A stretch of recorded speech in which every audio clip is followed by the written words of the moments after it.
மக்கள் வந்து அமைதியாக வாழ்ந்துட்டு இருந்தாங்க. எப்படின்னா, உணவுகளை சமைச்சு சாப்பிட்றதுக்கு முன்னாடி வரைக்கும், உப்பு கலந்து உணவுகளை சமைச்சு சாப்பிட்ற வரைக்கும், அதற்கு முன்னாடி வரைக்கும் மக்கள் அமைதியாக வாழ்ந்துட்டு இருந்தாங்க.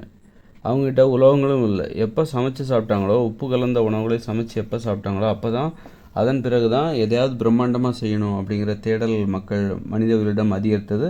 அதனால தான் உலோகங்களை கண்டுபிடிச்சாங்க. அந்த தேடலில் தான் ஆராய்ச்சி செஞ்சாங்க. மிகப்பெரிய விஷயங்களை செய்யணும்னா ஆராய்ச்சி செய்யணும். ஆராய்ச்சி செஞ்சால் தான் மிகப்பெரிய விஷயங்களை செய்ய முடியும். சும்மா செஞ்சிட முடியாது. அப்படி ஆராய்ச்சி பண்ணி உலோகங்களை கண்டுபிடிச்சாங்க. எப்போ வந்து இவங்க வந்து சமைச்சு சாப்பிட்டாங்களோ, அப்போ தான் அவங்களுக்கு வந்து மிகப்பெரிய வலிமை ஏற்பட்டது. மிக பிரம்மாண்டமான செயல்களை செய்யணும் அப்படிங்கிற எண்ணமும் ஆர்வமும் ஏற்பட்டது. அப்போ தான் வந்து இவங்க வந்து உலோகங்களை கண்டுபிடிக்கிறாங்க. சமைச்சு சாப்பிட்ற வழக்கத்துக்கு அடிமையாக இல்லாத காலங்களில் மக்கள் அமைதியாக வாழ்ந்தார்கள், எளிமையாக வாழ்ந்தார்கள், இயற்கையோடு இயற்கையாக கலந்து வாழ்ந்தார்கள். அங்கே வந்து குற்றங்கள் இல்லை, நோய்கள் இல்லை. அதாவது சமைச்சு சாப்பிட்ற வழக்கம் இல்லாத காலங்கள் இருக்குல்ல, உலோகங்கள் கண்டுபிடிக்கப்படாத காலங்கள், ஒரு 3000 வருஷத்துக்கு முன்னாடின்னு வச்சுக்கோங்களேன். அப்போ வந்து மக்கள் அமைதியாக வாழ்ந்தாங்க, எளிமையாக வாழ்ந்தாங்க. ஏன்னா அவங்களால பெருசாக எதையும் செய்ய முடியாது. ஏன்னா அவங்ககிட்ட உலோகங்களாலான எந்த கருவிகளும் இல்லை. கத்தி இல்லை, கடப்பாறை இல்லை, அருவாள் இல்லை. எதுவுமே பெரிய வேலைகள் எதுவுமே செய்ய முடியாது. அதனால் அவங்க பச்சை காய்கறிகளையும் பழத்தையும் தான் சாப்பிட்றாங்க. அதனால் பெரிய வேலைகள் எதுவுமே செய்ய முடியாது. அவங்க எளிமையானவர்களாக தான் வாழ்ந்தாங்க, அமைதியாக வாழ்ந்தாங்க. அப்படி இருக்கும்போது அப்புறம் வந்து எப்போ வந்து சமைச்சு சாப்பிட்ற வழக்கத்துக்கு அடிமையானாங்கன்னா, உப்பு கலந்து சமைக்கும்போது அந்த சாப்பாட்டை சாப்பிட்றதுக்கு மக்கள் அடிமையானாங்க. அடிமையாகும்போது அவங்க வலிமை அதிகரித்தது. அந்த சாப்பாடை சாப்பிடும்போது வலிமை அதிகரித்தது. வித்தியாசமாக எதாவது செய்யணும், புதுமையாக எதாவது செய்யணும், பிரம்மாண்டமாக எதாவது செய்யணும் அப்படிங்கிற ஆர்வம் வந்து ஆண்களுக்கும் பெண்களுக்கும் மேலோங்கியது. அப்போ என்ன ஆகும் அப்படின்னா, வலிமை அதிகரிக்கும் போது மற்றவங்கள அடிமைப்படுத்துவாங்க. ஒருத்தரோட வலிமை இப்போ யார் மற்றவங்கள அடிமைப்படுத்த மாட்டாங்க, மற்றவங்கள டிஸ்டர்ப் பண்ண மாட்டாங்க அப்படின்னா, வலிமை குறைந்தவராக இருப்பார், நோஞ்சனாக இருப்பார். அவருக்கு வந்து மற்றவங்க வலிமையானவர்களால் அவர் பாதிக்கப்பட்டிருப்பார். அதனால் வந்து தன்னை போல் தான் மற்றவங்க அப்படிங்கிறது அந்த உணர்வு அவருக்கு அதிகமாக இருக்கும். பாதிக்கப்பட்டவங்களோட உணர்வை புரிஞ்சுக்கிற இது வந்து யாருக்கு அதிகமாக இருக்குன்னா, பாதிக்கப்பட்டவங்களுக்கு தான் இருக்கும்.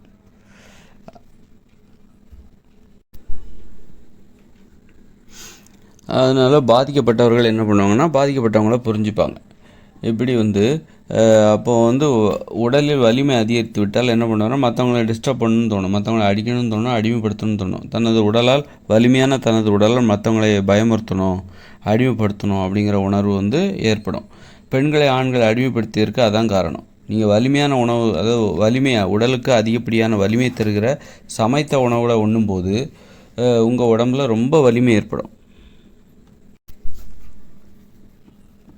வலிமை ஏற்படும் போது என்னன்னா, அளவுக்கு அதிகமான வலிமை ஏற்படும் போது என்ன ஆகும் அப்படின்னா, மற்றவங்கள பார்த்து நம்ம அந்த உடல் வலிமையை காட்டி மற்றவங்கள அடிமைப்படுத்தணும், அடக்கி ஆளணும் அப்படிங்கிற அந்த உணர்வு ஏற்படும். யாரை பார்த்தான்னா, தன்னை விட வலிமை குறைந்தவர்களை பார்க்கும்போது அவங்களுக்கு அப்படி ஒரு உணர்வு வரும். இந்த சமைச்ச உணவுகளை சாப்பிடும்போது, உப்பு கலந்து சமைக்கப்பட்ட உணவுகளை சாப்பிடும்போது உடம்புல பல மடங்கு வலிமை ஏற்படும். அப்படி ஏற்படும்போது தன்னை விட யார் நோஞ்சானாக இருக்காங்க அவங்கள பார்த்தா, தன்னை விட வலிமை குறைந்தவர்கள் யார் இருக்காங்க அவங்கள பார்த்தா அடிமைப்படுத்தணும், அடக்கி ஆளணும் அப்படிங்கிற உணர்வு வந்து மேலோங்கும். அப்படித்தான் இந்த சமைச்ச உணவுகளை சாப்பிடும்போது ஆண்களுக்கும் அந்த வலிமை அதிகரிக்குது, பெண்களுக்கும் வலிமை அதிகரிக்குது. ஆனாலும் பெண்களை விட ஆண்கள் வலிமையானவர்களாக தெரிகிறார்கள். அப்போது ஆண்கள் வந்து வலிமை அதிகமானவர்களாக பெண்களோடு ஒப்பிடும்போது ஆண்கள் உணர்கிறார்கள். அப்போது தங்களை விட ஆண்களாகிய தங்களை விட எளிமையானவர்களாக, உடல் வலிமையில் எளிமையானவர்களாக, உடல் வலிமை குறைவாக உள்ள பெண்களை பார்க்கும்போது ஆண்களுக்கு அடிமைப்படுத்தணும்னு தோணுது. ஏன்னா அவங்க சமைச்ச உணவுகளை சாப்பிட்ருக்காங்க. சமைச்ச உணவுகளை சாப்பிட்டதுனால உடம்பில் அதிகப்படியான வலிமை ஏற்பட்டு விடுகிறது. அந்த வலிமை அளவுக்கு அதிகமான செயற்கையான வலிமை, இது வந்து செயற்கையான வலிமை, அளவுக்கு அதிகமான வலிமை. அந்த வலிமை ஏற்பட்டுச்சுன்னா, அந்த செயற்கையான வலிமை என்னோட தன்மை என்னன்னாக்கா, அந்த வலிமை ஏற்பட்டுச்சுன்னா மற்றவங்கள அடக்கி ஆளணும், எளிமையானவர்களை, தன்னை விட உடல் வலிமை குறைந்தவர்களை என்ன பண்ணணும், அடக்கி ஆளணும், அடிமைப்படுத்தணும் அப்படின்னு தான் தோணும். அதே உணர்வு தான் ஆண்கள் பெண்களை அடிமைப்படுத்தியதற்கு காரணமாக இருந்தது. இந்த சமைத்த உணவுகளை சாப்பிடும்போது ஆண்களுக்கு பெண்களை விட உடல் வலிமை அதிகமாக இருப்பது போன்ற ஒரு உணர்வு. இயல்பாகவே அப்படி தான் இருக்கும். இருந்தாலும் சமைச்ச உணவுகளை சாப்பிடும்போது பெண்களும் சமைச்சு சாப்பிட்றாங்க, ஆண்களும் சமைச்சு சாப்பிட்றாங்க. 2 பேருக்குமே உடல் வலிமை அதிகரிக்குது. ஆனாலும் பெண்களுடைய உடல் வலிமை ஆண்களை விட குறைவாக இருப்பதால் ஆண்களுக்கு என்ன தோணுதுன்னா, தனது உடல் வலிமை அதிகரித்து விட்டது, அதனால் பிறரை அச்சுறுத்த வேண்டும், அடக்க வேண்டும், ஒடுக்க வேண்டும் அப்படிங்கிற உணர்வு அவனுக்கு ரொம்ப மேலோங்குது. ஏன்னா இது வந்து செயற்கையான வலிமை. உப்புகளை சமைச்ச உணவுகளை சாப்பிட்டா அப்படி தான் தோணும். அது ஏற்படுத்துகிற தன்மை எப்படின்னா, அந்த இப்போ வந்து பச்சை காய்கறிகளை பழங்களை சாப்பிட்றீங்க, உங்கள் உடம்புல ஒரு வலிமை ஏற்படும், நீங்கள் வயிறு நிறையும் வலிமை ஏற்படும். அது வந்து இயற்கையான வலிமை, செயற்கையான வலிமை கிடையாது, மென்மையான வலிமை. அந்த வலிமை ஏற்பட்டுச்சுன்னா வயிறு தான் நிறையும். அதுக்காக மற்றவங்களை அடிமைப்படுத்தணும், அடிக்கணும், ஒடுக்கணும், அடிமைப்படுத்தணுங்கிற எண்ணம்லாம் வராது. சமைச்ச உணவுகளை சாப்பிடும்போது மட்டும்தான் உங்கள் உடம்புல வலிமை பல மடங்கு அதிகரிக்கும். அது ஒரு செயற்கையான வலிமை. அதோட தன்மை என்னென்னா, அந்த செயற்கையான வலிமையின் தன்மைன்னா என்னன்னாக்கா, எளிமையானவர்களை, தன்னை விட எளிமையானவர்களை அடக்கணும், அடக்கி ஒடுக்கணும், அடிமைப்படுத்தணும் அப்படின்னு தோணும். அப்போது ஆண்களும் பெண்களும் சமைச்ச உணவுகளை சாப்பிட்றாங்க. ஆனால் ஆண்களுக்கு பெண்களை விட வலிமை அதிகமாக இருப்பதால் ஆண்களுக்கு என்ன தோணுதுன்னா, தன்னை விட தங்களை விட வலிமை குறைந்தவர்களாக இருக்கிற பெண்களை அடிமைப்படுத்தணும், அடக்கி ஆளணும் அப்படின்னு ஆண்கள் நினைக்கிறாங்க. அது ஈஸியாகவும் இருக்குது. பெண்களை வந்து ஆண்களை அடிமைப்படுத்துவது ஆண்களுக்கு எளிதாக இருக்கிறது. ஆண்களுக்கு அடிமையாக இருப்பது பெண்களுக்கு எளிதாக இருக்கிறது. ஒரு பெண் வந்து பெண்ணுக்கு அடிமையாக இருப்பதற்கு சிரமப்படுவாள். அது மாதிரி ஒரு ஆண் வந்து இன்னொரு ஆணை அடிமைப்படுத்துவதற்கு சிரமப்படுவான். அடிமைப்படுத்துவதற்கு இங்கே பெண்கள் வந்து எளிமையாக வாய்ப்பாக இருக்காங்க. எளிமையான உடல் வலிமை ஆண்களை விட குறைவாக இருக்கிறாங்க. இப்போ சமைச்ச உணவை ஆண் சாப்பிட்டான், அவனுடைய உடலில் வலிமை அதிகரித்து விட்டது, பல மடங்கு அதிகரித்து விட்டது. அப்படி இருக்கும்போது ஆண் என்ன பார்க்குறான், தன்னை விட வலிமையானவர்கள் யார், அவங்கள பார்க்க பெண்கள் இருக்காங்க. சரி, பெண்கள்கிட்ட நம்முடைய வலிமையை காட்டி அவங்கள அடக்கி ஒடுக்கி தங்களிடம் ஆண்களிடம் பணியை செய்யுமாறு செய்வோம் அப்படின்னு சொல்லிட்டு போகிறான். அது அவனுக்கு பாதுகாப்பாக இருக்குது. பெண்கள்கிட்ட போய் அவளை அடக்கி ஒடுக்கி அடிமைப்படுத்துறதுங்கிறது ஆண்களுக்கு எளிதாக இருக்குது, பாதுகாப்பாக இருக்குது. இதே ஆண்கள்கிட்ட போய் பண்ணால் அங்கே சண்டை வரும். அதனால் வந்து பெண்கள்கிட்ட எளிதாக இருக்குதுன்னு சொல்லிட்டு என்ன பண்ணுறான், பெண்கள் எல்லாத்தையும் அடிமைப்படுத்துகிறாங்க. ஆண்கள் அனைவரும் சேர்ந்துக்கிட்டு என்ன பண்ணுறாங்க, பெண்கள் எல்லாத்தையும் அடிமைப்படுத்துகிறாங்க. அப்படி தான் வந்து அடிமைத்தனம் ஏற்பட்டது. பெண்களை அடிமைப்படுத்துவதற்கு ஆண்களுக்கு எளிதாக இருக்கிறது. அது ஒரு காரணம். பெண்களை அந்த சமைச்ச உணவை சாப்பிட்டாலே அடிமைப்படுத்தணும்னு தான் தோணும். மற்றவங்களை அடக்கி ஆளணும், ஒடுக்கணும், அடிமைப்படுத்தணும்னு தான் தோணும். அப்படி இருக்கும்போது அடக்கி ஆளுவதற்கு ஒடுக்குவதற்கும் ஆண்களுக்கு எளிதாக தெரிந்தது முதலில் பெண்கள் தான். ஏன்னா அவங்க ஆண்களை விட உடல் வலிமை குறைந்தவர்களாக இருக்கிறார்கள். பெண்களை அடிமைப்படுத்துவது ஆண்களுக்கு எளிதாக இருக்கிறது. அதனால் பெண்களை அவர்கள் தேர்வு செய்தார்கள். அப்படி தேர்வு செய்யும்போது என்ன ஆகுதுன்னா, பெண்களுக்கு சப்போர்ட்டாக ஏன் பெண்களை அடிமைப்படுத்துகிற அப்படின்னு சொல்லிட்டு, பெண்களை ஏன் அடிமைப்படுத்துகிற, அடக்கி ஆடுற அப்படின்னு சொல்லிட்டு பெண்களுக்கு சப்போர்ட்டாக ஆண்கள் சிலர் வருவாங்க. ஏன்னா பெண்களிடமிருந்து ஆதரவு பெற வேண்டும், பெண்களின் நன்மதிப்பை பெற வேண்டும், பெண்களுடைய அப்படின்னு சொல்லிட்டு சில ஆண்கள் வருவாங்க. அல்லது பெண்களை பாதுகாக்கணும் ஆண்களிடமிருந்து அப்படிங்கிற நல்லெண்ணம் உடையவர்களும் வருவாங்க. அப்போது என்ன ஆகுதுன்னா, ஆண்களுக்கும் சண்டை வருது. பெண்களை பாதுகாக்க வேண்டும் என்கிற நோக்கத்திற்காக வரும்போது பெண்களுக்கு எதிராக இருக்கிற ஆண்களோடு சண்டை போடுவதற்குன்னு ஆண்களில் ஒரு கூட்டம் பெண்களுக்கு ஆதரவானவர்கள் வர்றாங்க. இப்படியும் வந்து ஆண்களுக்குள்ளே சண்டை வருது. அப்புறம் பார்த்திங்கன்னு வச்சுங்க, ஆண்களுக்கு அதாவது இந்த சமைச்ச உணவை சாப்பிட்டா ஆண்களுக்கு வலிமை அதிகரிக்கும், பல மடங்கு வலிமை அதிகரிக்கும், பெண்களுக்கும் அதிகரிக்கும். அப்போ ஆண்கள் என்ன பண்ணுறாங்க, தன்னை விட வலிமை குறைந்தவர்களை அடக்கணும், அடக்கி ஆளணும், தங்களிடம் பணிவாக நடந்து கொள்ளும்படி செய்யணும் அப்படின்னு சொல்லிட்டு பார்க்கும்போது பெண்கள் அதற்கு எளிதாக இருக்கிறார்கள், பாதுகாப்பாக இருக்கிறது. அப்போது இப்போ பெண்கள் எல்லா பெண்களையும் அடிமைப்படுத்தலை. இவன் யாருக்கெல்லாம் இவனுக்கு உரிமை, அடிமைப்படுத்துவதற்கு இவனுக்கு ஒரு உரிமை வந்து விடுகிறது. யார், மனைவிகிட்ட, அம்மாக்கிட்ட அல்லது சகோதரிகள்கிட்ட, இவங்ககிட்ட வந்து ஒரு உரிமை வந்து விடுகிறது. உறவு முறையாக இருக்கிற பெண்கள் அனைவரையும் அடிமைப்படுத்துவதற்கு ஆண்களுக்கு உரிமை இருக்கிறது என்கிற உணர்வுடன் ஆண்கள் வந்து பெண்களை பார்க்குறாங்க. அப்புறம் பார்த்திங்கன்னா, எளிதாக இருப்பவர்கள் அனைவருமே ஆண்களை அடிமைப்படுத்தணும்னு நினைக்கிறாங்க. அப்போ வந்து பெண்களுக்கும் அந்த உணர்வு வருது. தன்னை விட எளிமையாக இருக்கிற, உடல் வலிமை குறைவாக இருக்கிற பெண்களை அடிமைப்படுத்த வேண்டும் என்கிற உணர்வு பெண்களுக்கு வருது. ஆண்களுக்கு என்ன வருதுனாக்கா, தன்னை விட வலிமை குறைந்தவர்களாக இருக்கிற பெண்களையும் ஆண்களையும் அடிமைப்படுத்தணுங்கிற உணர்வு ஆணுக்கு வருது. இவன் வந்து பெண்களை மட்டும் அடிமைப்படுத்துறதோட விடலை, ஆண்கள் வந்து தங்களை விட வலிமை குறைவாக இருக்கிற ஆண்களையும் அடிமைப்படுத்த போகிறாங்க. அப்போ தான் ஆண்களுக்கும் இடையில் சண்டை வருது. இப்படி ஆண்களுக்கு இடையில் சண்டை, ஆண்களுக்கும் பெண்களுக்கும் இடையில் சண்டை. ஏன்னா அடிமைப்படுத்துகிற உணர்வு எல்லோருக்குமே வந்து விடுகிறது. இந்த சமைத்த உணவுகளை சாப்பிடுவதால் அடிமைப்படுத்த வேண்டும் என்கிற உணர்வு எல்லோருக்குமே வந்து விடுகிறது. தங்களை விட எளிமையானவர்களை, உடல் வலிமையில் எளிமையானவர்களை பார்க்கும்போது அடிமைப்படுத்தணும், உடல் வலிமையில் எளிமையானவர்களை பார்க்கும்போது அடிமைப்படுத்தணுங்கிற உணர்வு யாருக்கு எல்லாத்துக்குமே வந்துடுது. ஆண்களுக்கும் வந்து விடுகிறது, பெண்களுக்கும் வந்து விடுகிறது அந்த சமைத்த உணவுகளை சாப்பிடுவதால். அப்போ தான் ஆண்கள் என்ன பண்ணுறாங்க, தங்களை விட வலிமையானவர்கள் வந்து அனைத்து பெண்களும் வந்து ஆண்களின் பார்வையில் தங்களை விட வலிமை குறைந்தவர்களாக தெரிகிறார்கள். அனைத்து வயது பெண்களையும் சொல்ல முடியாது. ஒரு சின்ன பையனுக்கு வந்து அவங்க அம்மா வந்து வலிமை, ஆனால் வளர்ந்த பிறகு அவங்க அம்மா வந்து எளிமையானவராக மாறிவிடுவார். ஆனால் சின்ன வயசாக இருக்கும்போது அவனுடைய அம்மா வந்து அம்மாவை அவனால் ஒன்றும் பண்ண முடியாது. அவங்க அம்மா வந்து இவனை அடிப்பாங்க. இவனே வளர்ந்த பிறகு என்ன பண்ணுவான்னா, அப்போ அம்மாவை திருப்பி அடிக்க ஆரம்பிச்சிருவான். அப்போ அம்மா வந்து அடங்கிடுவாங்க. ஆனால் பெரும்பாலான பெண்களை வந்து ஆண்களால் எளிதாக அடக்கி ஆள முடியும். ஏன்னா பெண்களுடைய உடல் வலிமை ஆண்களுடைய உடல் வலிமையோடு ஒப்பிடும்போது எளிமையானது என்பதால், வலிமை குறைந்தது என்பதால் பெண்களை அடிமைப்படுத்துவதற்கு அனைத்து ஆண்களும் ஆர்வமாக இருந்தாங்க. அதுமாரி ஆண்கள் என்ன பண்ணாங்கன்னா, ஆண்களில் யாரெல்லாம் எளிமையானவங்களாக இருக்கிறாங்க, உடல் வலிமை குறைந்தவர்களாக இருக்கிறார்கள். ஒரு ஆண் வந்து தன்னை விட வலிமை குறைந்த ஆணையும் அடிமைப்படுத்தணும், அடக்கி ஆளணும் அப்படிங்கிற எண்ணம் ஆணுக்கு வந்து விடுகிறது. எது இந்த சமைத்த உணவுகளை சாப்பிடுவதால். அதனால் ஆண்கள் என்ன பண்ணுறாங்கன்னா, தன்னை விட வலிமை குறைந்தவர்கள் யாரெல்லாம் இருக்காங்களோ அவங்களெல்லாம் அடக்கி ஆடுறாங்க, அவங்களெல்லாம் ஒடுக்குறாங்க, அடிமைப்படுத்துகிறாங்க. அப்போ ஆண்களுக்கு இடையில் சண்டை வருது. இந்த அடிமைப்படுத்தணுங்கிற உணர்வு தான் இந்த சண்டை வர்றதுக்கே காரணம். அதாவது போரிட வேண்டும், போர் ஏன் நடைபெற்றது அப்படின்னா, அந்த சமைச்ச உணவுகளை சாப்பிட்றதால அடிமைப்படுத்தணுங்கிற எண்ணம் வந்து அவர்களுக்கு மேலோங்குகிறது. பிறரை அடிமைப்படுத்த வேண்டும் என்கிற எண்ணம் வந்து அவங்களுக்கு மேலோங்குகிறது. அதனால தான் வந்து இந்த சண்டைகளே வருது. பெண்களை அடிமைப்படுத்தணும், தன்னை விட எளிமையானவர்களை அடிமைப்படுத்த வேண்டும் என்கிற உணர்வு இந்த சமைச்ச உணவுகளை சாப்பிட்றதுனால வருது. அதனால் பெண்கள் என்ன பண்ணுறாங்கன்னா, தன்னை விட எளிமையான பெண்களை, ஆண்களை வந்து சின்ன வயசு பசங்களை பெண்களை அடிமைப்படுத்துவாங்க, அடிப்பாங்க, அடித்து அவமானப்படுத்துவாங்க, அடிமைப்படுத்துவாங்க பெண்கள் வந்து. ஏன்னா அது எளிதாக இருக்கிறது என்பதால். இப்போ ஒரு பெண்ணுக்கு வந்து ஆண் குழந்தை இருக்குதுன்னு வச்சுக்கோங்களேன். அந்த ஆண் குழந்தை வந்து ஒரு 10 வயசு 15 வயசு வரைக்கும் அடிப்பாங்க, அடிமைப்படுத்துவாங்க, அவமானப்படுத்துவாங்க, அடக்குவாங்க. அதே அந்த பையன் வந்து தோளுக்கு மேலே வளர்ந்துட்டாங்கன்னா அடிக்கிறது நிப்பாட்டிடுவாங்க. அதேமாதிரி பெண்கள் வேறு யாரை அடிமைப்படுத்துவாங்க அப்படின்னா, பெண் குழந்தைகளை அடிமைப்படுத்துவாங்க. தன்னை விட வயது குறைந்த பெண்களை அடிமைப்படுத்துவாங்க. ஏன்னா அவங்க உடல் வலிமையில் தன்னை விட குறைவாக இருக்கிறாங்க அப்படின்னு சொல்லிட்டு பெண்கள் நினைக்கிறாங்க. அதனால் பெண்கள் வந்து பெண்களை அடிமைப்படுத்துவாங்க. தன்னை விட வயது குறைந்த பெண்களை, இளமையான பெண்களை, உடலில் வலிமை குறைந்த பெண்கள் வந்து அடிமைப்படுத்துவாங்க. அது மாதிரி வயசான பொம்பளைங்களை வந்து பெண்களை அடிமைப்படுத்துவாங்க.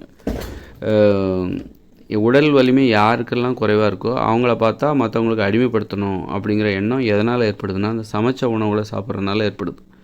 இந்த அடிமைப்படுத்த வேண்டும் என்கிற எண்ணம் தான் இந்த சண்டையிடுதல், வன்முறை, போர், இப்படி இந்த சம்பவங்கள் நடந்தது எல்லாத்துக்கும் இதான் காரணம். இன்னொன்று சொல்கிறேன், அடிமைப்படுத்த வேண்டும் என்கிற எண்ணம் தான் நம்ம வந்து இன்றைக்கி நம்ம ஏன் டாக்டர் ஆகணும், இன்ஜினியர் ஆகணும் அப்படின்னு நம்ம சொல்கிறோன்னா, நீ டாக்டர் ஆனாலோ, இன்ஜினியர் ஆனாலோ, அல்லது முதலமைச்சர் ஆனாலோ, அல்ல கலெக்டர் ஆனாலோ, விஞ்ஞானி ஆனாலோ, நீ மற்றவங்கள முறைப்படி அடிமைப்படுத்தலாம், சட்டப்படி அடிமைப்படுத்தலாம். அதாவது உனக்கு கீழே 4 பேர் வேலை பார்ப்பாங்க, அவங்கள நீங்கள் வேலை வாங்கலாம். உங்களையும் 4 பேர் உங்களுக்கு மேலே உள்ளவங்க வேலை வாங்குவாங்க. இது வந்து முறைப்படுத்தப்பட்ட அடிமைத்தனம்.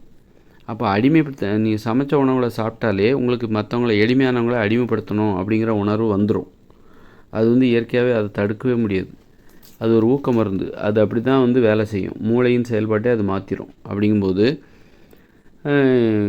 அப்போ சண்டை, போர் இதெல்லாம் அடிமைப்படுத்தணுங்கிற எண்ணத்தினால தான் வருது. எதனால்? சமைச்ச உணவுகளை சாப்பிட்றதுனால, உப்பு போட்டு சமைச்ச உணவுகளை சாப்பிட்றதுனால அடிமைப்படுத்தணும், மற்றவங்கள அடிமைப்படுத்தணுங்கிற எண்ணம் வருது. அதனால தான் வந்து சண்டை போடுறாங்க, நேரடியாக போய் அடிமைப்படுத்துகிறாங்க. நீ எனக்கு அடிமையாரு, நீ எனக்கு பணிஞ்சு போ, நீ எனக்கு வந்து வணக்கம் வை, நீ என் முன்னாடி போகும்போது குனிஞ்சிக்கிட்டே போ இப்படின்னு சொல்லிட்டு நேரடியாக. அது மாதிரி பெண்களையும் என்ன பண்ணுறாங்க ஆண்கள், நீ வந்து என்கிட்ட நிமிர்ந்து பேசாத, நீ என்னை பார்த்தா குனிஞ்சு என்கிட்ட வந்து பதில் பேசாத, நான் சொல்கிற வேலையை செய் அப்படின்னு சொல்லிட்டு பெண்களை அடிமைப்படுத்துகிறாங்க. இப்போ இதுதான் உச்சக்கட்டத்தில் என்ன ஆகுது, நேரடியான அடிமைத்தனம் தான் போர்களுக்கு காரணமாக இருக்குது. நேரடியாக ஒருத்தர் சண்டை போடுறதுக்கு காரணமாக இருக்குது. ஜாதி ஏன் வந்து அவ்வளோ ஜாதி வந்து ஏன் மக்கள் மத்தியில் அவ்வளோ வரவேற்பு பெற்றது அப்படின்னா, மற்றவங்களை அடிமைப்படுத்துறதுக்கு, இதுக்கு எளியோர்களை அடிமைப்படுத்துறதுக்கு சாதி ரொம்ப உதவியாக இருக்குது. எல்லாருக்கும் ஒரு சாதி இருக்குதுன்னா அந்த சாதி கீழே உள்ளவங்க இருக்காங்க, கீழே உயர்ந்த சாதி, அதை விட மேல் சாதி. இப்போ வந்து எல்லா சாதியினருக்கும் தங்களை விட குறைந்த சாதியினர் என கருதப்பட்டவர்களை அடிமைப்படுத்துவதற்கான உரிமை இருக்குது. மரியாதை என்பது கிடைக்கிறது. தாழ்ந்த சாதி என குறிப்பிடப்படும் தன்னை விட மேலான சாதியினர் பார்க்கும்போது நீ பணிஞ்சு போகணும், வணக்கம் வைக்கணும், குனிஞ்சு போகணும் அப்படிங்கிற இந்த மாதிரியான விஷயம் வந்து இருக்கிறனால இந்த அடிமைப்படுத்த வேண்டும் என்கிற ஆர்வத்தில் இருக்கிற மக்களுக்கு இது ரொம்ப சாதி என்பது ரொம்ப பிடித்தமான ஒன்றாக போய்விடுகிறது. ஆக அடிமைப்படுத்த வேண்டும் என்கிற எண்ணம் தான் இந்த வன்முறைகளுக்கு, நேரடியான வன்முறைகளுக்கு காரணம். அப்புறம் நேரடியான வன்முறை தான் இந்த போர்களுக்கு காரணம். போர் தான் அணுகுண்டெல்லாம் போட்டாங்க. அணுகுண்டை பார்த்தோன்னா பயந்துட்டாங்க. நேரடியாக இனிமேல் சண்டை போட்டால் மிகப்பெரிய அழிவுகளை நம்ம சந்திக்க வேண்டியிருக்கும். போரில் வந்து அணுகுண்டை பார்த்து மட்டும் பயப்படல, விமானம் மூலம் குண்டு போட்டு லட்சக்கணக்கான பேரை ஒரே சமயத்தில் அழித்தாங்க. பல கோடிக்கணக்கான பேர் வந்து இந்த போர்கள், இதனால் வரை நடந்த போர்களில் அழிந்து போனார்கள். அதெல்லாம் பார்க்கும்போது மனித உயிரினம் இனிமேல் நேரடியாக சண்டை போடக்கூடாது. நேரடியாக சண்டை போடுறது நமக்கு ஆபத்து. ஏன்னா சண்டை போடுறதுக்கு என்ன காரணம் அப்படின்னா, பிறரை அடிமைப்படுத்த வேண்டும் என்கிற அந்த மனப்பான்மை தான் காரணம். பிறரை அடிமைப்படுத்த வேண்டும். அதுக்கு காரணம் வந்து சமைத்த உணவுகளை உண்டாலே உங்களுக்கு அந்த அடிமைத்தனம் வந்துடும். நீங்கள் சமைச்ச உணவுகளை சாப்பிட்டுட்டு மற்றவங்களை அடிமைப்படுத்தக்கூடாது, மற்றவங்களுடைய உணர்வுக்கு மதிப்பு கொடுக்கணும் அப்படிங்கிற எண்ணம் உங்களுக்கு வரவே செய்யாது. அதனால் மக்களுக்கு இது தெரியாமலே என்ன பண்ணுறாங்க, சமைச்ச உணவுகளை சாப்பிட்டே இருக்காங்க. நமக்கு ஏன் அந்த அடிமைப்படுத்துகிற உணர்வு வருகிறது, ஏன் சண்டை போடணுங்கிற உணர்வு வருது அப்படின்னு தெரியாமலே சமைச்ச உணவுகளை சாப்பிட்டே இருக்காங்க. எங்கேருந்து இந்த அடிமைப்படுத்த வேண்டும் என்கிற குணம் வருகிறது, ஆதிக்கம் செலுத்த வேண்டும், சர்வாதிகாரம் பண்ணணும் அப்படிங்கிற உணர்வு ஏன் வருது அப்படின்னு தெரியாமலே மக்கள் வாழ்ந்துக்கிட்டு இருக்காங்க. அப்போ தான் என்ன பண்ணுறாங்க, இப்போ வந்து நேரடியாக சண்டை போடுறாங்க. அதுக்கு அடிமைப்படுத்தணுங்கிற எண்ணம் தான் காரணம்.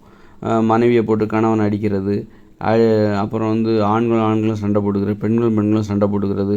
கடைசியில் அதோட உச்சக்கட்டம் தான் போர் மூலமாக அந்த அணுகுண்டு போட்டாங்க பார்த்தீங்களா. அப்போ தான் வந்து ஜப்பான், ஹிரோஷிமா, நாகசாகி மேலே அணுகுண்டு போட்டப்போ உலகமே பயந்துச்சு. மற்றவங்களை நேரடியாக அடிமைப்படுத்தும் போது அதனால் ஏற்படுகிற அழிவை பார்த்து பயந்து போச்சு. இனிமேல் நேரடியாக சண்டை போடுறது ஆபத்தானது, எல்லாருமே செத்து போயிடுவோம் அப்படின்னு தெரிஞ்சு போச்சு. அதனால் என்ன பண்ணாங்க, ஆனாலும் அந்த அடிமைத்தனங்கிறது இவங்களுக்கு இருந்துக்கிட்டே இருக்குது. யாரையாவது அடிமைப்படுத்தணும் அப்படிங்கிறது இருந்துக்கிட்டே இருக்குது. ஏன்னா இவங்க சமைச்ச உணவுகளை தான் சாப்பிட்டே இருக்காங்க. உப்பு கலந்து சமைக்கப்பட்ட உணவுகளை தான் சாப்பிட்டே இருக்காங்க. அதனால் அவங்களுக்கு அடிமைத்தனம் வந்துக்கிட்டே இருக்குது. வேறு ஏதாவது பாதுகாப்பான வழி இருக்குதா, பிறரை அடிமைப்படுத்துவதற்கு பாதுகாப்பான வழி ஏதாவது இருக்குதா அப்படின்னு தேடுறாங்க. அப்போ தான் வந்து இந்த டாக்டர் ஆகணும், இன்ஜினியர் ஆகணும் படிப்பு, அந்த பள்ளிக்கூடம் கல்லூரி எல்லாம் உருவாகுது. டாக்டர் ஆகணும், இன்ஜினியர் ஆகணும், கலெக்டர் ஆகணும், விஞ்ஞானி ஆகணும், ஏன்னா முதலமைச்சர் ஆகணும். ஏன்னா இதுலேயும் வந்து உங்களுக்கு அடிமைத்தனம் இருக்குது. நீங்கள் இது ஒரு பாதுகாப்பான அடிமைத்தனம், முறைப்படுத்தப்பட்ட அடிமைத்தனம். நீங்கள் இந்த மாதிரி வேலைக்கு போகிறீங்க, ஒரு கம்பெனியில் வேலை பார்க்குறீங்க, உங்களுக்கு கீழே 4 பேர் இருப்பாங்க, அவங்கள நீங்கள் வேலை வாங்குவீங்க, அதுதான் அடிமைத்தனம். உங்களுக்கு மேலே உள்ளவங்க உங்களை வேலை வாங்குவாங்க, அது ஒரு அடிமைத்தனம். அப்போது அடிமைத்தனத்தில் உங்கள் மனசு வந்து சமநிலைப்படுது. ஏன்னா உங்களுக்கு கர்வம் அல்லது ஒரு சர்வாதிகார உணர்வு வர முடியாது. ஏன்னா நீங்கள் மற்றவங்கள வேலை வாங்குறீங்க, உங்களையும் 4 பேர் வேலை வாங்குவாங்க, உங்களுக்கு மேலே உள்ளவங்க உங்களை வேலை வாங்குவாங்க. அதனால் உங்களுக்கு வந்து சர்வாதிகார உணர்வு வராது. உங்கள் மனது வந்து சமநிலைப்படுத்தப்பட்ட நிலையில் அடிமைத்தன நடைமுறையை கடைபிடிக்க தொடங்கும். அதனால் வந்து இது வந்து ஒரு பாதுகாப்பு. நான் டாக்டர் ஆகிறேன், இன்ஜினியர் ஆகிறேன், கலெக்டர் ஆகிறேன், முதலமைச்சர் ஆகிறேன், எம்எல்ஏ ஆக போகிறேன், இந்த மாதிரியான லட்சியம் இருக்குல்ல, இந்த மாதிரியான வாழ்க்கை முறை என்பது அடிமைத்தனத்தை முறைப்படுத்துகிறது. நீங்கள் வந்து எந்த ஒரு வேலையாக இருக்கட்டும், நீங்கள் உங்களுக்கு கீழே யாராவது வேலை செய்வாங்க, அவங்கள வேலை வாங்குவீங்க, அவங்கள அடிமைப்படுத்துவீங்க. அதுமாதிரி உங்களுக்கு மேலே இருக்கிறவங்க உங்களை அடிமைப்படுத்துவாங்க. இப்படி இந்த அடிமைத்தனத்தை முறைப்படுத்தி கொடுத்தது எதுனா அந்த பள்ளிக்கூட கல்வி தான். கல்லூரி கல்வி, இந்த விஞ்ஞானியாக போகிறேன், டாக்டராக போகிறேன், இது வந்து அடிமைப்படுத்த வேண்டும் என்கிற உணர்வினால் உருவானது. இந்த பள்ளிகள், கல்லூரிகள், புத்தகங்கள் எல்லாமே அடிமைப்படுத்த வேண்டும் என்கிற உணர்வினால் உருவானது. அப்புறம் வந்து அடிமைப்படுத்துறதுனால இங்கே நிறைய மூட நம்பிக்கைகள். அப்போ வந்து என்ன பண்ணுறாங்கன்னா, நிறைய பேர் வந்து இந்த மக்களுடைய பிரச்சனைக்கு என்ன காரணம்னு சொல்லிட்டு யோசிக்கிறாங்க. அதில் ஒரு சில பேரறிஞர்களாக இருக்கிறாங்க, மக்களுக்கு வழிகாட்டுறவங்களாக இருக்காங்க. அவங்க என்ன பண்ணுறாங்க, தங்களுடைய அறிவால் மக்களை அடிமைப்படுத்த பார்க்குறாங்க. அந்த அடிமைப்படுத்துகிற உணர்வுக்கு யாருமே விதிவிலக்கே கிடையாது. மக்களை விடுதலை செய்யணும், அதே நேரத்தில் தனது அறிவுக்கு அவங்கள அடிமைப்படுத்தணும், தன்னை சுற்றி ஒரு கூட்டம் கூடணும். கூட்டத்தை கூட்டுறது தான் அடிமைத்தனத்தின் நோக்கமாக இருக்குது. தனது வலிமையை நிரூபிக்கணும், அப்போ தன்னை சுற்றி ஒரு மிகப்பெரிய கூட்டத்தை கூட்டணும். கூட்டமே இல்லை ஒருத்தர்கிட்ட, அவர் வலிமை இல்லைன்னு அர்த்தம். ஒருத்தர் பெரிய இப்போ ஒரு நடிகர் இருக்கார், அவருக்கு ரொம்ப புகழ் இருக்குது. அந்த புகழுக்கு அவர் பின்னாடி நிறைய கூட்டம் கூடுது. அப்போ அத்தனை பேர்த்தை இவர் அடிமைப்படுத்தி வச்சுருக்கார். நடிகர் பின்னாடி எல்லாருமே போகிறது கிடையாது. ரசிகர்கள் வந்து நடிகர் பின்னாடி போகிற ரசிகர்கள் யாருன்னா அந்த நடிகரால் அடிமைப்படுத்தப்பட்டவர்கள். அது அவருக்கு தேவைப்படுது, அவருடைய வளர்ச்சிக்கு அது தேவைப்படுது. இந்த மாதிரி அப்புறம் வந்து நீங்கள் ஒரு வேலை செய்கிறீங்க, உங்களுக்கு கீழே உள்ளவங்கள நீங்கள் வேலை வாங்குறீங்க. அதன் மூலம் அடிமைப்படுத்த வேண்டும் என்கிற அந்த உணர்வு வடிகாலாக அது அந்த வேலை அமைகிறது. அந்த உணர்வு வந்து வெளிப்படுத்தப்படுகிறது. உணர்வை வந்து வெளிப்படுவதற்கு அது ஒரு வடிகாலாக மாறுகிறது. எல்லாருக்குமே அடிமைப்படுத்தணுங்கிற ஆசை. சரி, நீ வந்து என்ன பண்ணு, டாக்டர் ஆகிடு, உனக்கு கீழே உள்ளவங்கள நீ வேலை வாங்கு, அடிமைப்படுத்து, நீ சொல்கிற வேலையை அவங்க செய்வாங்க. நீ நீ என்ன பண்ணு, உனக்கு வந்து இப்போ டாக்டராக படிக்க வரலையா, நீ செவிலியர் ஆகிடு, நீ என்ன பண்ணு, உனக்கு கீழே உள்ளவங்கள நீ வேலை வாங்கு, நீ வந்து அதட்டு, அடிமைப்படுத்து, அதிகாரம் பண்ணு. இப்படி அடிமைத்தனத்தை வந்து அந்த அடிமைப்படுத்த வேண்டும் என்கிற உணர்வு இருக்குல்ல, அதற்கான வடிகால் தான் இந்த மாதிரி டாக்டர் ஆகணும், இன்ஜினியர் ஆகணும். இது எல்லாமே அடிமைப்படுத்த வேண்டும் என்கிற உணர்வினால் உருவானது.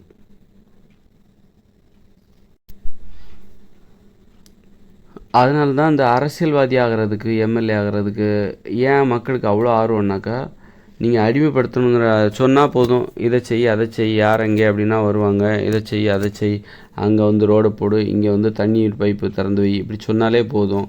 நீங்கள் ரொம்ப கஷ்டப்பட்டு ஒரு மருத்துவராக வந்து நீங்கள் மற்றவங்கள வேலை வாங்குறீங்க, உங்களுக்கு கீழே உள்ள மருத்துவர்களை வேலை வாங்குறீங்கன்னா அதுக்கு ரொம்ப கஷ்டப்பட்டு படிக்கணும்.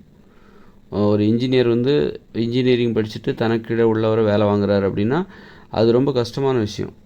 ஆனால் ஒரு அரசியல்வாதிங்கிறது என்ன நினச்சிக்கிறாங்கன்னா மக்கள், அரசியல்னால் நீ மக்கள் வந்து கேட்பாங்க, எனக்கு ரோடு இல்லை, சரி உனக்கு நான் போட்டுடுறேன், அப்புறம் சம்மந்தப்பட்டவங்கன்னா அங்கே ஒரு ரோடை போட்டு விட்ருங்க, எப்படி சொன்னால் போதும். அப்புறம் இன்னொருத்தர் கேட்பார், எங்கள் ஊரில் தண்ணி பைப்பு இல்லை, அப்படியா உடனே ஒரு குறிப்பிட்ட ஒரு ஆள்கிட்ட சொல்லிடுவார், அதாவது பொறுப்பானவர்கிட்ட சொல்லிடுவாங்க, அந்த ஊரில் தண்ணி பைப்பு இல்லையாங்க, அதை சரி பண்ணிடுங்க, அப்படி சொன்னாலே போதும். இவர் சொல்கிற வேலையை மற்றவங்க செய்வாங்க. அதான் அடிமைத்தனம். ரொம்ப எளிதான அடிமைத்தனமாக இருக்குது. அரசியல் என்பது எளிதான அடிமைத்தனம் அப்படிங்கிற ஒரு கற்பனை, அப்படி ஒரு நம்பிக்கை மக்களுக்கு இருக்கிறதுனால அதனால தான் அரசியலை நோக்கி அவ்வளோ பெரிய கூட்டம் போகிறாங்க. எளிதாக அடிமைப்படுத்தலாம் பிறரை, எல்லோரும் பயப்படுவாங்க. பவர் இருக்குது, அதிகாரம் இருக்குது, எல்லாருமே அவங்கள பார்த்து பயப்படுவாங்க. அதுக்காக நீங்கள் ரொம்ப கஷ்டப்படவும் தேவையில்லை. ஒரு மருத்துவர் எப்படி ரொம்ப கஷ்டப்பட்டு படித்து மருத்துவராகிறார்களோ அது மாதிரி ஒரு அரசியல்வாதி கஷ்டப்படணுங்கிற அவசியம் நம்ம நாட்டில் இல்லை, படிச்சிருக்கணுங்கிற அவசியமே இல்லை. அரசியல்வாதிக்குன்னு ஒரு படிப்பை நிர்மாணித்து எப்படி எம்பிபிஎஸ் படித்தா தான் டாக்டர் ஆக முடியுமோ அது மாதிரி அரசியலுங்கிறது எவ்வளோ பெரிய விஷயம். அப்போ அதுக்கு ஒரு படிப்பை ஏற்படுத்தி நீ அதை படித்தா தான் நீ அரசியல்வாதியாக முடியும் அப்படின்னா அரசியலில் இவ்வளோ பேர் கூடவே மாட்டாங்க. அரசியல்வாதி பின்னாடி ஒரு கூட்டம் போதே அது போகாது. அது மாதிரி நீ நடிகர் ஆகணுமா, நீ நடிகர் ஆகணும்னா குறிப்பிட்ட படிப்பை படிக்கணும்ப்பா, அதுக்குன்னு ஒரு முதுகலை பட்ட படிப்பு ஏதாவது ஒரு அந்த முதுகலை பட்ட படிப்பு படித்தா தான் நீ சினிமாவில் ஒரு நடிகராக முடியும், நடிகை ஆக முடியும். அது ஒரு அப்படின்னு சொல்லி பாருங்கள். சினிமான்ட்டு ஓடுறவங்களே, சினிமாக்காரங்க பின்னாடி போகிறவங்க சினிமான்னு சொல்லிட்டு ஓடுறவங்களே குறைஞ்சிருவாங்க. சினிமாக்காரங்க எல்லாத்துக்கும் ஒரு படிப்பு தகுதியை வைக்கணும். ஒரு அரசியல்வாதி ஆகணும், ஒரு ஊராட்சி மன்ற தலைவர் ஆகணும், ஒரு எம்எல்ஏ ஆகணும், ஒரு மந்திரி ஆகணும் அப்படின்னா நீ அதுக்குன்னு ஒரு படிப்பு தகுதியை உருவாக்குங்க. இந்த படிப்பு படித்தா தான் நீ வந்து மந்திரி ஆக முடியும். அரசியல்னு ஒரு டிகிரியை ஓப்பன் பண்ணி அதில் வந்து ஒரு அரசியல் சம்மந்தமான படிப்பு இதை படித்தா தான் ஒருத்தர் வந்து அந்த அரசியலில் வந்து எம்எல்ஏ ஆக முடியும், மந்திரி ஆகணும்னுச்சா. அப்போது அப்படியா, அப்போ நம்மளால் ஆக முடியாது பொருட்கள்னு சொல்லிட்டு நிறைய மக்கள் என்ன பண்ணுவாங்க, அரசியல் நோக்கி போகவே மாட்டாங்க, அரசியல்வாதிகள் பின்னாடி போகவே மாட்டாங்க. மக்களுக்கு ஒரு நம்பிக்கை, நம்மளாலே அரசியல்வாதி ஆக முடியும், எளிதாக படிக்கணுங்கிற அவசியம் இல்லை, அங்கே போனால் அந்த வேலை செய்கிறதும் ஈஸி, யார் அங்கே வந்து இந்த கிணறு தோண்டு, இந்த சாலையை போடு, இந்த தண்ணீர் ஏற்பாடு பண்ணி கொடு அப்படின்னு எளிதாக சொல்லி வேலையை முடிச்சுட்டு வந்துடலாம். நம்ம ஒரு வேலையை செய்யணுங்கிற அவசியம் இல்லை. ஒரு மருத்துவர் என்ன பண்ணுவார்னா ஆப்ரேஷன் பண்ணி காட்டுவார் தனக்கு கீழே உள்ளவங்ககிட்ட, அந்த மாதிரி செஞ்சு காட்டுவார். அந்த வேலையை செஞ்சு காட்டி அதில் வந்து பாடம் நடத்துவார். ரொம்ப அறிவுபூர்வமான இருந்தால் மட்டும்தான் ஒரு மருத்துவர் வந்து தனக்கு கீழே உள்ளவங்கள வேலை வாங்க முடியும். ஆனால் அரசியல்வாதிகள், எப்போதுள்ள அரசியல்வாதிகள், குறிப்பாக இந்தியாவில் உள்ள அரசியல்வாதிகள் வந்து அவங்களோட வேலை என்னென்னா காரில் போயிட்டு வரணும். அப்புறம் யாராவது மக்கள் பார்ப்பாங்க, மனு கொடுப்பாங்க, வாங்கி வைப்பாங்க, ஏதாவது ரோடை போட்டுருங்கப்பா, அங்கே தண்ணி எல்லாம் போட்டு சொல்லிட்டா போதும், வாயில் சொன்னாலே போதும், செஞ்சு காட்ட வேண்டிய அவசியம் இல்லை, எதையும் வந்து களத்தில் இறங்கி வேலை செய்ய வேண்டிய அவசியமே இல்லை. இப்படிப்பட்ட நம்பிக்கையெல்லாம் தான் அரசியல் அந்த மாதிரி ஒரு பிறரை அடிமைப்படுத்துவதற்கு, ஒரு அதிகாரம் செலுத்துவதற்கு எளிதாக இருக்கிறது. அதனால தான் அரசியலை நோக்கி நிறைய மக்கள் கூட்டமாக கூடுறாங்க. இந்தியா முழுதும் பார்த்திங்கன்னா ஒரு அரசியல்வாதி பின்னாடி லட்சக்கணக்கான பேர் போகிறாங்க. காரணம் அது எளிதாக இருப்பதாக நம்புகிறார்கள். பிறரை அடிமைப்படுத்துவது எளிதாக இருக்கிறது நம்புகிறார்கள். அடிமைப்படுத்த வேண்டும் என்கிற ஒரு அடிமைப்படுத்த வேண்டும் என்கிற உணர்வு சமைச்ச உணவுனால் ஏற்படுது. அப்போது அந்த உணர்வு ஏற்படும்போது அடிமைப்படுத்த வேண்டும் என்கிற உணர்வை பாதுகாப்பாக வெளிப்படுத்த வேண்டும், அழிவு ஏற்படக்கூடாது. அதே நேரத்தில் அதில் ஒரு சண்டை சச்சரவு இருக்கக்கூடாது. உனக்கு தகுதி இருந்தால் நீ யாரை வேணாலும் அடிமைப்படுத்தலாம், உனக்கு தகுதியை வளர்த்துக்கொள், உனக்கு தகுதிக்கு ஏற்றாற்போல் நீ பிறரை அடிமைப்படுத்தலாம், பதவி உயர்வு கிடைக்கும். அதுதான் இந்த பள்ளிக்கூட படிப்பு. எம்பிபிஎஸ் அல்ல டாக்டர், இன்ஜினியரிங், விஞ்ஞானி, இந்த மாதிரி நீ கஷ்டப்பட்டு படிச்சுட்டாக்கா நீ எந்த அளவுக்கு திறமையாக இருக்கியோ, எந்த அளவுக்கு அதிகமாக படிச்சிருக்கியோ அந்த அளவுக்கு உனக்கு உயர் பதவி கிடைக்கும். நீ உனக்கு கீழே உள்ளவங்கள அதிகாரம் பண்ணலாம், அடிமைப்படுத்தலாம். ஆக அதிகாரம் செய்வதையும் அடிமைப்படுத்துவதையும் முறைப்படுத்தி விட்டார்கள். உனது விருப்பம்தான், உனது தகுதியை உயர்த்திக்கொள், நீ உனக்கு கீழ் உள்ளவர்களை அடிமைப்படுத்தி கொள்ளலாம். அடிமைப்படுத்துறதுக்காக இங்கே சண்டை போடணும், நீயா நானா சண்டை போட வேண்டிய அவசியமே இல்லை. உனது தகுதியை உயர்த்திக்கொள், நீ உனக்கும் அடிமைப்படுத்துறதுக்கு உரிமை இருக்குது. அடிமைத்தனம் என்பது உரிமையாக மாறிவிட்டது. தற்போதுள்ள இயந்திர அறிவியல் உலகில் அடிமைத்தனம் என்பது உரிமையாக மாறிவிட்டது, உரிமையாக பார்க்கப்படுகிறது, பிறப்புரிமையாக பார்க்கப்படுகிறது. அது காரணம் பிறந்ததுலேருந்து சமைச்ச உணவுகளை சாப்பிட்றாங்க, அதனால தான் பிறப்புரிமையாக அது பார்க்கப்படுகிறது. சின்ன வயசுலேருந்து வருது அந்த கனவுகள் தான். அடிமைப்படுத்த வேண்டும் என்பது தான் கனவுகள். நான் இன்ஜினியர் ஆகணும், டாக்டர் ஆகணும்னு கனவு காண்றீங்களா, அது வேறு ஒன்றும் இல்லை. அடிமைப்படுத்த வேண்டும் என்பது தான் உங்களுடைய கனவுகளாக இருக்கிறது. கனவுகளின் அடிப்படையே என்னென்னா மற்றவங்களை அடிமைப்படுத்தணும். நான் டாக்டர் ஆகிற மாதிரி கனவு கண்டுட்ருக்கேன், நான் இன்ஜினியர் ஆனால் என்ன பண்ணலாம் பண்ணணுன்னு சொல்லிட்டு கனவு கண்டுட்ருக்கேன் அப்படின்னா அதோட நோக்கம் வேறு ஒன்றுமே கிடையாது, மற்றவங்கள அடிமைப்படுத்தணும். அதுதான் உன்னுடைய நோக்கம். அதை பற்றி நீ கனவு கண்டுட்ருக்க. எப்படி அடிமைப்படுத்தலாம், அதற்கான ஒரு துறையை தேர்ந்தெடுத்துட்டு, இன்ஜினியர் பொறியாளர் துறைன்னு ஒரு துறையை தேர்ந்தெடுத்துட்டு அதில் உன்னுடைய திறமையை வளர்த்துட்டு அப்போது உனக்கு கீழே உள்ளவங்கள நீ அடிமைப்படுத்துவ. அதற்காகத்தான் நீ கனவு கண்டுகிட்ருக்க. அடிமைப்படுத்தினா உனக்கு பணம் கிடைக்கும், பொருள் கிடைக்கும், அதை வச்சுக்கிட்டு உனது ஆடம்பர வாழ்க்கையை நீ அமைச்சிக்கலாம். அப்போ அடிமைத்தனம் தான் இங்கே திறமையாக இருக்குது. எந்த அளவுக்கு நீ திறமையாக பிறரை அடிமைப்படுத்தி வேலை வாங்குகிறையோ அந்த அளவுக்கு உனக்கு பணம் கிடைக்கும், புகழ் கிடைக்கும். அதை வச்சு உனது ஆடம்பரமான வாழ்க்கையை நீ அமைத்து கொள்ளலாம் அப்படின்னு சொல்லிட்டு இங்கே ஒரு நம்பிக்கை மக்களிடம் இருக்கிறது. அப்போது இது இன்ஜினியராக, டாக்டராக, இதெல்லாம் ஒரு முறைப்படுத்தப்பட்ட அடிமைத்தனம். அப்படிங்கும்போது அடிமைத்தனம் என்பது ஒரு பிறப்புரிமையாக இங்கு பார்க்கப்படுகிறது. அடிமைத்தனம் இங்கு அது ஒரு மோசமானது. அடிமைத்தனம் என்பது ஒரு இழிவானது தான். அந்த இழிவானதுக்கு இங்கே ஒரு அங்கீகாரம் இருக்குது. இயந்திர அறிவியல் உலகில் அங்கீகாரம் இருக்கிறது. அடிமைத்தனம் தான் நீங்கள் உயர்வாக போட்டு நீங்கள் நிறைய பேரை வேலை வாங்குறீங்க, உங்களுக்கு மேலே நீங்கள் தான் உயர் பதவியில் இருக்கீங்க அப்படின்னா நீங்கள் மற்றவங்கள அடிமைப்படுத்துகிறீங்க. மற்றவங்கள அது அடிமைப்படுத்துகிறது மாதிரி தான், அடிமைப்படுத்துறது தான். அதில் என்ன சந்தேகம், வேறு சந்தேகமே வேண்டாம். அப்படிங்கும்போது நீங்கள் உங்களோட திறமை போற்றப்படும், உங்கள் புகழ் போற்றப்படும். அடிமைத்தனத்துக்கு தான் இங்கே புகழ்னாலே என்னென்னா, இயந்திர அறிவியல் உலகில் கிடைக்கிற புகழ்னா என்னென்னாக்கா, நீங்கள் மற்றவங்களை எந்த அளவுக்கு அடிமைப்படுத்துகிறீங்களோ, உயர் பதவிக்கு போய் மற்றவங்களை உங்களுக்கு கீழே உள்ளவங்கள அடிமைப்படுத்துகிறீங்களோ, மற்றவங்களாம் உங்களை பார்த்து பயப்படுவாங்க, உங்களுக்கு கீழே உள்ளவங்க உங்களை பார்த்து பயப்படுவாங்க, எழுந்து வணக்கம் சொல்லுவாங்க. அதுதான் அதுதான் இயந்திர அறிவியல் உலகில் எல்லாருடைய நோக்கமாக இருக்குது, கனவுகளாக இருக்கிறது. அதுதான் கனவு. ஏன் கனவு கன்ற இன்ஜினியர் ஆகணும், டாக்டர் ஆகணும் ஏன் கனவு கன்ற? நல்லா படித்து டாக்டர் ஆனால் உனக்கு எந்திரிச்சு வணக்கம் சொல்லுவாங்க, உன்னை பார்த்து பயப்படுவாங்க. நீ ஏதாவது திட்டிடுவியோன்னு எல்லோரும் பயந்து உனக்கு பயந்து வேலை செய்வாங்க. இதற்காகத்தான் நீ கனவு காணுகிறாய். நான் இன்ஜினியர் ஆகணும், டாக்டர் ஆகணும், முதலமைச்சர் ஆகணும்னு சொல்லிட்டு இதுக்காக தான் நீ கனவு காணுகிற. அடிமைத்தனம் என்பது ஒரு இதெல்லாம் படிப்பு, இன்ஜினியர் ஆகணும், டாக்டர் ஆகணும், விஞ்ஞானி ஆகணும், மோட்டார் மெக்கானிக், இதெல்லாம் ஒரு பாதுகாப்பான முறைப்படுத்தப்பட்ட ஒரு அமைதியான அடிமைத்தனம், ஏற்றுக்கொள்ளப்பட்ட ஒரு அடிமைத்தனம். அடிமைத்தனத்தை ஏற்றுக்கிறாங்க. ஆனால் அதே நேரத்தில் அதாவது நீ உயர் பதவி படிச்சுட்ட ஒருத்தர் உயர் பதவி படித்து நல்ல உயர் பதவிக்கு போயிட்டார், நல்லா படித்து திறமையை வளர்த்து உயர் பதவிக்கு போயிட்டார்.